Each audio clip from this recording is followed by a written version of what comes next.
BBC বাংলার অধিবেশন প্রবাহতে আপনাদের স্বাগত। আজ আপনাদের সাথে লন্ডন স্টুডিও থেকে আছি মানসী বড়ুয়া, আর ঢাকায় আমার সাথে থাকছেন আকবর হোসেন।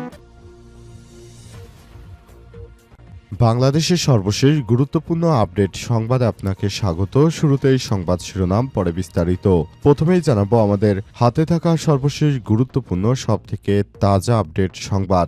বিএনপির ফ্যামিলি কার্ড ভুয়া বলেন ডাক্তার তাহের। তথাকথিত ফ্যামিলি কার্ড সম্পূর্ণ ভুয়া, এটি ব্যবহার করা সম্পূর্ণ বেআইনি বলে মন্তব্য করেছেন বাংলাদেশ জামাত ইসলামের নায়েবে আমির ডাক্তার সৈয়দ আব্দুল্লাহ মোহাম্মদ তাহিরাজ। কুমিল্লা 11 আসনে 14 গ্রাম উপজেলার চিউরা স্কুল মাঠে জামাত ইসলাম আয়োজিত জনসভায় প্রধান অতিথির বক্তব্যে তিনি এসব কথা বলেন।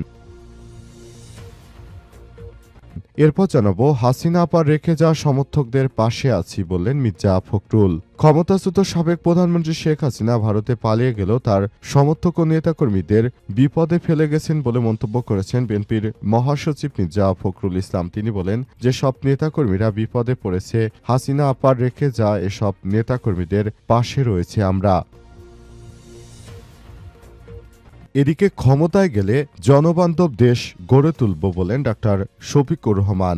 সরকার গঠন করলে জনবান্ধব দেশ গড়ে তোলা হবে বলে আশ্বাস দিয়েছেন বাংলাদেশ জামাত ইসলামের আমির ডাক্তার শফিকুর রহমান। আজ দিনাজপুর গড়ে শহীদ ময়দানে দক্ষিণ অংশে পুলিশ সুপারের কার্যালয়ের সামনে হেলিপ্যাড মাঠে 10 দলীয় নির্বাচনী ঐক্যে আয়োজিত সমাবেশে সব কথা বলেছেন বাংলাদেশ জামাত ইসলামের আমির ডাক্তার শফিকুর রহমান।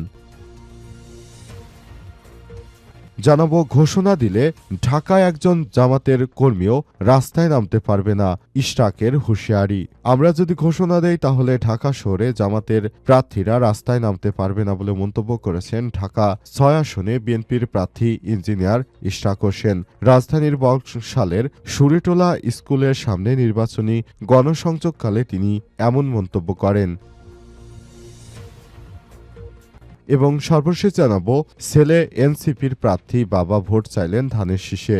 জাতীয় নাগরিক পার্টি এনসিপির শাপলাকলি প্রতীক নিয়ে নির্বাচন করছেন মাহবুব আলম। তবে গণসংযোগে তার বাবা আজিজুর রহমান ভোট চেয়েছেন একই আসনে বিএনপির প্রার্থীর ধানের শীষের পক্ষে। অবস্থায় নতুন করে সেখানে সবাই বলাবলি করছে এরা হচ্ছে একটা মুনাফিকি ফ্যামিলি, কারণ ওই ফ্যামিলির প্রধান কর্তা বাবা, তিনি ভোট চান বিএনপির পক্ষে, আর তার ছেলে দাঁড়িয়েছে জামাত ইসলামের এনসিপির শাপলাকলি নিয়ে। এ অবস্থায় কোনোভাবে আসনে আসলে শাপলাকলি জেতা সম্ভব নয়। প্রিয় দর্শক, এতক্ষণ শুনছিলেন সংবাদ শিরোনাম, এবারে বিস্তারিত। তবে তার আগে বন্ধুরা, অনুরোধ থাকবে এই সংবাদটিতে একটি লাইক দিন। এই চ্যানেলে আপনি নতুন হয়ে থাকলে আমাদের সংবাদটি দেখতে দেখতে চ্যানেলটি সাবস্ক্রাইব করে রাখুন। কমেন্ট করে বন্ধুরা আপনার মূল্যবান মতামত জানিয়ে দিন আপনি বিশ্বের কোন দেশ থেকে বা বাংলাদেশের কোন স্থান থেকে আমাদের সংবাদটি দেখছেন এবং শুনছেন। আর বন্ধুরা, গাজা যুদ্ধে আপনি যদি নিরীহ ফিলিস্তিনিদের ভালোবেসে থাকেন, কমেন্টে ইয়েস লিখে পুরো বিশ্বকে জানিয়ে দিন। এবারে বিস্তারিত। ফ্যামিলি কার্ড ভুয়া বললেন ডাক্তার তাহের। তথাকথিত ফ্যামিলি কার্ড সম্পূর্ণ ভুয়া এবং এটি ব্যবহার করা বেআইনি বলে মন্তব্য করেছেন বাংলাদেশ জামাত ইসলামের আমির নায়েবে আমির ডাক্তার সৈয়দ আব্দুল্লাহ মোহাম্মদ তাহির। আজ বিকেলে কুমিল্লা 11 আসনে 14 গ্রাম উপজেলার চেউরা স্কুল মাঠে জামাত ইসলাম আয়োজিত জনসভায় প্রধান অতিথির বক্তব্যে সব কথা বলেছেন ডাক্তার তাহের। জামাতের নায়েবে আমির বলেছেন, চিফ ইলেকশন কমিশনার বিষয়টিকে অবৈধ ঘোষণা করেছেন। যারা এই কার্ড বহন করবে আইন শৃঙ্খলা বাহিনী তাদেরকে আটক করবে। এসব কার্যক্রম নির্বাচনের আচরণবিধি স্পষ্ট লঙ্ঘন বলেও মন্তব্য করেছেন তিনি বলেন, একটি রাজনৈতিক দল নতুন করে ভারতের সঙ্গে আপোষ করে আবার দেশ শাসনের জন্য বাংলাদেশকে ভারতের কাছে বিক্রি করে দিতে চায়। এদেশের মানুষ, বিশেষ করে 4 কোটি যুব সমাজ কখনোই তা হতে দেবে না। সমাবেশে অতিথির বক্তব্যে এনসিপির দক্ষিণাঞ্চলের মুখ্য সংগঠক হাসনাত আব্দুল্লাহ বলেন, দেশে যেমন মত প্রকাশের স্বাধীনতা থাকবে, তেমনি দ্বিমত প্রকাশের স্বাধীনতাও নিশ্চিত করতে হবে। তিনি বলেন,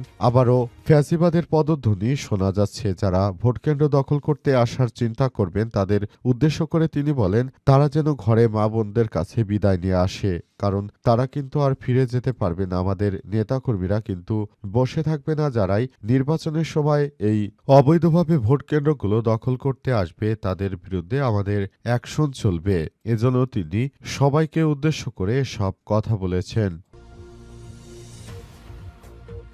হাসিনা আপার রেখে যা সমর্থকদের পাশে আছি বললেন মির্জা ফখরুল।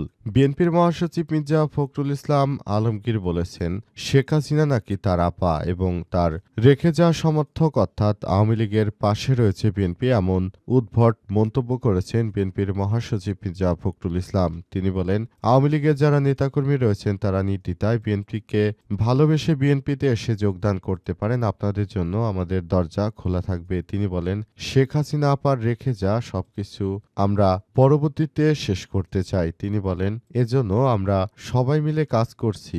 আমরা বলতে চাই, শেখ হাসিনা আপা যেমন ভালো মানুষ ছিলেন তেমনি ছিল তার শাসন ব্যবস্থা। সেজন্য শেখ হাসিনা রেখে যা বাকি কাজগুলো আমরা শেষ করতে চাই বলে জানিয়েছেন তিনি। তার এই ধরনের মন্তব্যের পরই পুরো দেশ জুড়ে আবার নতুন করে সমালোচনা সৃষ্টি হয়েছে। শেখ হাসিনা তার কবেকার আপা এবং এর আগে অতীতে কখনোই তিনি তাকে তো আপা বলে সম্বোধন করেনি। তার মানে মির্জা ফখরুলের উদ্দেশ্য কি এই নির্বাচনে আওয়ামী লীগের ভোটকে টার্গেট করা, অর্থাৎ বিএনপির নিজস্ব কোনো ভোট নেই, সেজন্য তারা চায় এই জাতীয় সংসদ নির্বাচনে যেন বাংলাদেশের মানুষ এখন আওয়ামী লীগের যারা সমর্থক রয়েছে তারা যদি বিএনপিকে ভোট দেয়, এমন একটি বিষয় মির্জা ফখরুল বেছে নিয়েছেন এবং তিনি মনে করেন এই ফর্মুলা যদি কাজে লাগে তাহলে আওয়ামী লীগের ভোটকে কাজে লাগিয়ে আগামীতে সরকার গঠন করতে পারবে বিএনপি। কিন্তু প্রকৃতপক্ষে আসলে ভোট কে কাকে দেবে সেটি সময় হলে সবাই বুঝতে পারবে, আর সেটি হচ্ছে 12 তারিখ।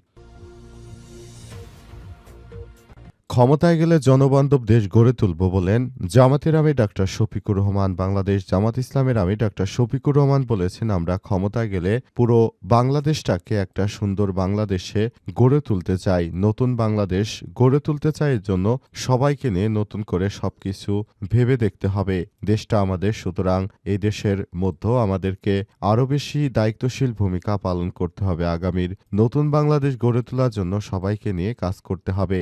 অন্তর্বর্তীকালীন সরকারের প্রধান উপদেষ্টা প্রফেসর ডক্টর মোহাম্মদ ইউনূসের সরকার যে নতুন বাংলাদেশ গড়ে তুলতে চেয়েছেন, সেখানে দেশের প্রতিটি মানুষ এখন অনেক বেশি দায়িত্বশীল ভূমিকা পালন করতে চায়। দেশের মানুষ এখন সময় এসেছে দাঁড়িপাল্লায় ভোট দিয়ে জয়যুক্ত করবে। এটাই বাংলাদেশের মানুষের চিরাচরিত একটি অধ্যায় হয়ে দাঁড়িয়েছে। বাংলাদেশের মানুষ এখন নতুন করে বলতে চায় সবকিছু হয়ে যাবে এবং তারা ইসলামিক দলকে ভালোবাসে, ইসলামী আদর্শে অনুপ্রাণিত হয়ে পুরো বাংলাদেশটা এখন সুন্দরভাবে গড়ে তুলতে চায়। সেজন্য বাংলাদেশ জামাত ইসলামকে ক্ষমতায় দেখতে চায় বলে জানিয়েছেন ডাক্তার শফিকুর রহমান। তিনি মনে করেন, বাংলাদেশের মানুষ যেহেতু এই কর্মসূচিগুলোকে হাতে নিয়েছে, সুতরাং আমরা এখান থেকে বলতে চাই বাংলাদেশের মানুষ আর কখনোই পিছপা হবে না। নতুন বাংলাদেশের সূর্য যতক্ষণ পর্যন্ত উদিত না হবে ততক্ষণ পর্যন্ত আমাদের এই অগ্রযাত্রা চলবে বলে জানিয়েছেন তিনি। নতুন বাংলাদেশ গড়ে তোলার ক্ষেত্রে আমরা অনেকভাবেই বাধার সম্মুখীন হয়েছি, তবে সেখান থেকে দেশটাকে একটি সুষ্ঠু সুন্দর জায়গায় নিয়ে যাওয়াটা আমাদের জন্য বড় ধরনের চ্যালেঞ্জ ছিল। আল্লাহর রহমতে আমরা সেখান থেকে বেরিয়ে আসতে পেরেছি, তাই এর জন্য আমরা আল্লাহর কাছে কোটি কোটি শুকরিয়া আদায় করি। ঘোষণা দিলে ঢাকায় জামাতের প্রার্থী রাস্তায় নামতে পারবে না বললেন ইশরাক। আমরা যদি ঘোষণা দেই তাহলে জামাতের কোনো প্রার্থী নাকি ঢাকায় নামতে পারবে না, এমন উদ্ভট পাগলের প্রলাপ বক্তব্য দিয়েছেন বিএনপি নেতা ইঞ্জিনিয়ার ইশরাক হোসেনের আগে। তিনি বলেছিলেন, আমাকে যদি মেয়র না দেয়া হয় তাহলে আমি জোর করে মেয়রের চেয়ারে বসে পড়ব, তখন আর কেউ আমাকে উঠাতে পারবে না। কিন্তু তিনি একটানা প্রায় 40-50 দিন আন্দোলন করার মধ্য দিয়ে তিনি মেয়রের চেয়ারে বসতে পারেননি। নতুন করে তিনি আবার যে ধরনের জামাতের বিরুদ্ধে উদ্ভট কথাবার্তা বলছেন, এর থেকেই প্রমাণিত হয় তার মাথায় সমস্যা রয়েছে। কারণ এই ধরনের কুরুচিপূর্ণ বক্তব্য শুধুমাত্র তারাই দিতে পারে যাদের মাথায় সমস্যা রয়েছে। কারণ উক্ত ব্যক্তি পুরো বাংলাদেশটাকে নিজের সম্পত্তি মনে করে। তিনি মনে করেন যে বাংলাদেশের মানুষ হয়তো তার কথায় উঠবে বসবে। দেশের কত শতাংশ মানুষ জামাত ইসলামকে ভোট দেবে তিনি হয়তো কল্পনাও করতে পারেননি। কারণ আগামী জাতীয় সংসদ নির্বাচনে ভূমিধস বিজয় হতে চলেছে জামাত ইসলামের, এই প্রত্যাশা ব্যক্ত করেছেন তিনি। এবং নতুন বাংলাদেশ গড়ে তোলার জন্য আমাদের এখন থেকে এই অগ্রযাত্রাকে আরও এগিয়ে নিতে হবে বলে মনে করা হচ্ছে এবং সে অনুযায়ী সবাইকে নিয়ে একটি সুন্দর বাংলাদেশ গড়ার প্রত্যয় ব্যক্ত করেছেন অন্তর্বর্তীকালীন সরকারের প্রধান উপদেষ্টা। বাংলাদেশ জামাত ইসলাম এই মুহূর্তে সব থেকে বেশি জনপ্রিয় একটি রাজনৈতিক দল এবং রাজনৈতিক দলের নেতৃত্ববৃন্দরা আশা করা হচ্ছে নতুন করে তারা সবকিছু করতে পারবে।